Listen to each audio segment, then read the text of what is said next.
এই জাতির মধ্যে ফেসবুকে স্ট্যাটাস দিয়া আবেগ প্রকাশ ছাড়া আর লাভ রিয়েক্ট দেওয়া ছাড়া ব্যক্তিগত জীবনে প্র্যাকটিক্যালি অ্যাপ্লাই করার মতো নীতি নৈতিকতা একবারে তলানিতে গেছে।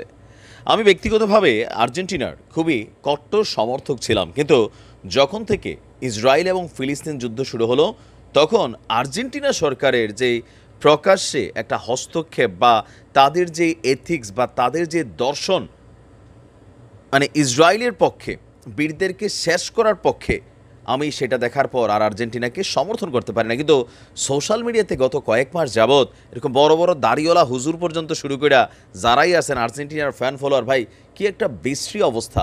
আপনারে দিয়া এই রাষ্ট্রের বা এই দেশের বা এই জাতির কোনো উপকার হবে বলে আপনি মনে করেন? আবার ভাইবেন না যে ব্রাজিলের পক্ষে আমি ভিডিওটা করছি। দর্শক, আরও খারাপ একটা সংবাদ আছে। আজকের এই ভিডিও শোনার পর কোনো কারণে আপনার ভিতরে যদি আর্জেন্টিনার প্রতি ফিলিংস থাকে, তাহলে বুঝতে হবে আপনি স্পয়েল। আপনার দিয়ে আসলে এই মুহূর্তে ওই যে ডাস্টবিনে ফেলা ছাড়ার কোনো কাজ নাই। বীরদেরকে সন্ত্রাসী সংগঠন হিসাবে তালিকাভুক্ত করেছে সম্প্রতি আর্জেন্টিনা।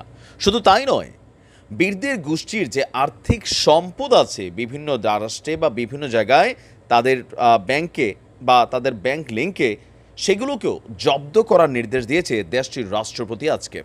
আপনার আমেরিকা এবং ইসরায়েলের সঙ্গে বন্ধুত্বকে দৃঢ় করা এবং ফিলিদেরকে শেষ করতে যে সমর্থন, এই সমর্থনের পক্ষেই এই সিদ্ধান্ত নেওয়া হয়েছে।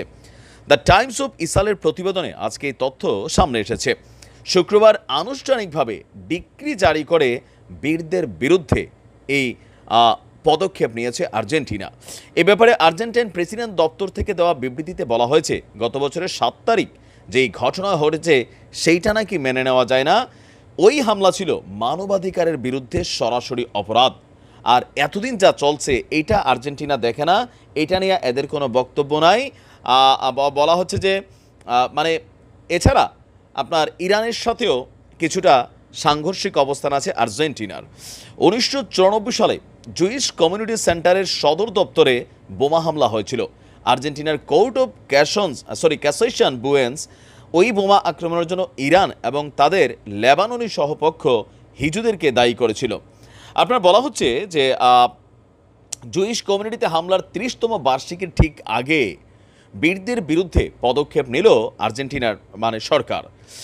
কট্টর আমাদের বিরোধী এবং যুক্তরাষ্ট্র ও ইসরায়েলের শুভাকাঙ্ক্ষী এই প্রেসিডেন্ট যিনি আছে, এর আগেও তিনি ফিলির বিরুদ্ধে আক্রমণাত্মক বক্তব্য দিয়েছিলেন।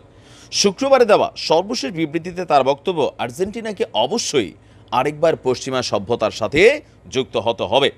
প্রেসিডেন্ট নির্বাচিত হওয়ার পর এই বছরের শুরুর দিকে প্রথম রাষ্ট্রীয় সফরে জেরুজালেম গিয়েছিল এই প্রেসিডেন্ট। এটি ছিল ইসরায়েলি সরকারের প্রতি তার সমর্থন প্রদর্শন এবং বন্ধুত্বকে দৃঢ় করার সফর। তখনই নেহুর প্রশংসায় পঞ্চমুখ হয়েছিল এবং বীরদের প্রতি তার ভেতরে থাকা উগ্লাইন্যা ক্ষোভ প্রকাশ করেছিল। দর্শক, সেই আক্রমণ যেটা আমরা দেখেছি যে 1994 সালে, ওই আক্রমণে ল্যাটিন আমেরিকার সর্ববৃহৎ যে কমিউনিটি সেটা ভেঙে চুরে শেষ হয়ে গিয়েছিল, 85 জন নিহত, 300 জন আহত হয়েছিল।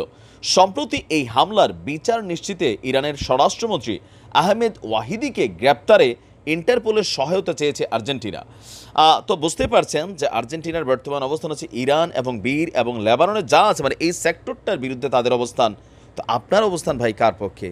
কিসের ফুটবল, কিসের কি শেষ করে ফেলবেন নাকি আপনি আসেন মানবতার কথা বলতে? আমি আশ্চর্য হই, এই জাতিরে কিসে পাইছে? কারা কারা আছেন আজকের পরে হ্যাঁ এই নীল সাদা জার্সিটারে বয়কট করবেন? কমেন্টে লিখুন দেখি।